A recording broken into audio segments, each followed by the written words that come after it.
Iran వాళ్ళు ఆటలాడుతున్నారు కదా, అట్లాగే పాకిస్తాన్ వాళ్ళు ఆడుతున్నారు కదా. పాకిస్తాన్ వాళ్ళు పాకిస్తాన్ కి జై అంటారా, కేవలం అల్లాకి మాత్రమే జై అంటారా?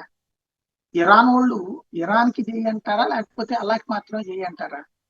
లేదా వాళ్ళకి సంబంధించినటువంటి దేశపు పాట, వాళ్ళ జాతీయ గీతం అన్నటువంటి వాళ్ళ జాతికి ఉద్దేశించిందా, భారతదేశానికో ఇజ్రాయెల్కో అమెరికాకు ఉద్దేశించిందా? వాళ్ళ మతం, వాళ్ళ దేశం, వాళ్ళ జాతి గురించినే కదా. మరి భారత జాతీయ గీతం వందే మాత్రం అంటే ఎందుకు పడట్లేదు?